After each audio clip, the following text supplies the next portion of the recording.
Друзі, вітаю на каналі Наша Дача. В цьому відео я хочу розповісти, що потрібно зробити з гортензією волотистою навесні, щоб влітку побачити на неї рясне, пишне, яскраве цвітіння. Давайте оглянемо рослинки і за все більш докладно поговоримо. Гортензії у нас декілька кущиків на дачі, і всі ми їх висаджували в минулому році, минулої весною. Зараз весна наступного року, можна сказати, що вони ростуть на цьому місці тільки один рік. Ми весною їх обрізали, пагони. До речі, на цієї рослинці вже в минулому році ми могли спостерігати доволі непогане цвітіння. Ось коротенький фрагмент з минулого року, як це відбувалося. В цьому році ми хочемо побачити ще більш потужне і яскраве цвітіння. Як я сказав, навесні ми обрізали пагани минулорічні. Це гортензія волотиста, тому вона може квітнути на паганах цього року. Ось вони з'явилися. Ми обрізали на 2-3 пари бруньок. Ці бруньки вже прокинулись. Середина квітня ось так виглядають молоді пагани, на яких ми будемо спостерігати цвітіння. Але, друзі, зверніть увагу, скільки їх багато. А кущик, як я вже сказав, він молодий. Йому тільки рік, коренева система в фазі активного розвитку. Але якщо ми залишимо ось ці пагани, на них з'являться потім суцвіття, коренева система може не справитися і вона може просто просісти. Як то кажуть, треба кущик розвантажити. Яким чином? Ми приберемо зараз зайві прокинувшися бруньки. Припустимо, ось цей паган. Ось він. Один непоганий, другий непоганий. Ось ці молоді, вони будуть наздожинаючими, вони не будуть вже добре розвиненими, але рослина буде на них витрачати, тим не менш, багато сил. Ось цю маленьку прибираємо. Ось ця всередину йде. Прибираємо. Ось так. Можна це ножицями робити, але мені зручніше робити. Бачите, на ось цьому пагані залишили ось цей паган. На цьому дворічному однорічний 2 штучки залишили. Ось ці. Це будуть 2 пагани, 2 суцвіття. Таким чином, прибираючи, ось цей всередину йде, хай буде краще один залишиться на цьому пагані. Ми його, щоб він всередині не заважав вентилюванню і таке інше. Ось цей намагається йти всередину, також прибираємо, ось це прибираємо. Ось це також можна прибрати, в принципі, ось цей, хоча він доволі розвинений, але прибираємо. Іншими словами, простіше сказати, треба хоча б наполовину розвантажити ось цю кількість паганів. Ну, це йде назовні, хай буде. Скоріш за все, ось цей я приберу. Ось цей приберу. Наскільки легше рослинці буде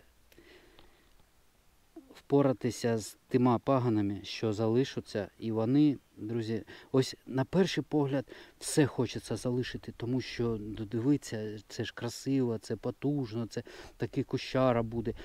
Але ні, для рослини це не так гарно, як здається. Тому ось такою рукою, як то кажуть, непохитною, ми і прибираємо ось зайве. Дивіться, наскільки він вже більш такий повітряний, такий легкий кущик. Але це поки. Ось скільки ми, ось це травичка, ось скільки ми прибрали, бачите? Знатним чином розвантажили. Ось це приберемо, ось це приберемо, ось це також приберемо. Все, хай ідуть, і на них будуть з'являтися вже листя, процеси фотосинтезу будуть відбуватися вже на молодих листячках ось цих паганів. Але весняне формування кущику гортензії – це ще не все.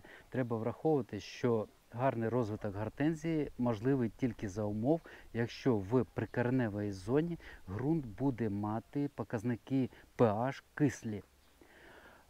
Восени йшли дощі, взимку сніг.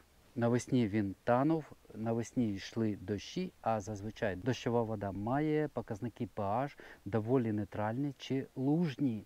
І ось вся кислота, яка була в прикореневій зоні гортензії, вона могла чи розчинитися, трішки зменшитись концентрація кислого ґрунту за рахунок опадів лужних, чи повимиватися.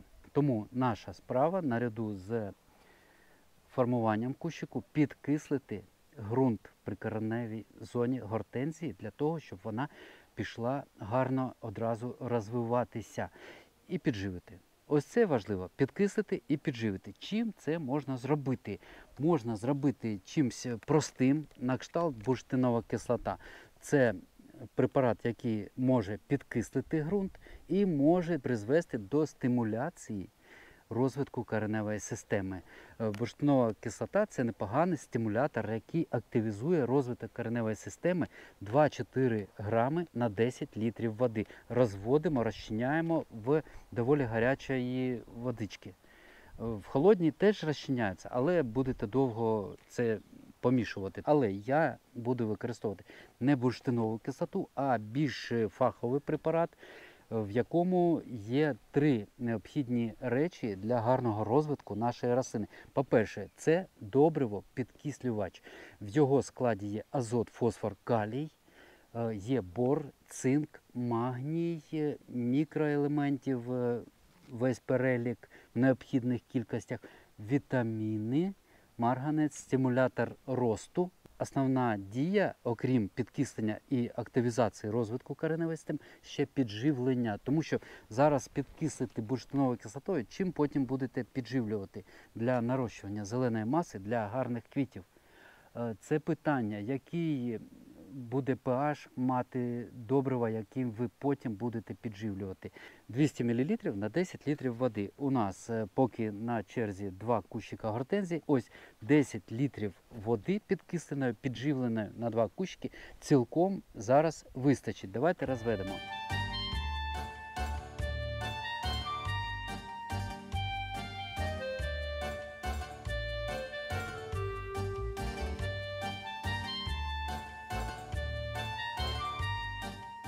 Нарешті добриво розведено, але, друзі, замалим не забув сказати за ще один варіант. Є ось такі добрива флор-колор.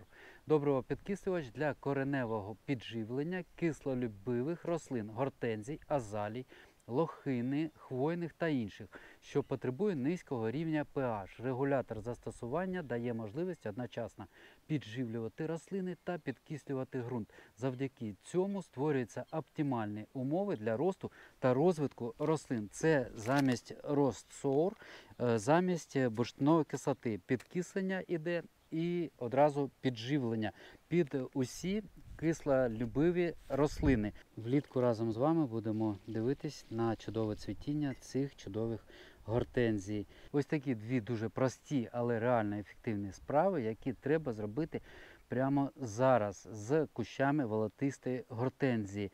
Так що, якщо є можливість, відкладіть прямо зараз інші всі справи, зробіть ось це і продовжуйте займатися повсякденням. На цьому відео завершу. Дякую всім за увагу. Бажаю вам гарних рослин, міцного здоров'я та мирного неба над головою. До побачення!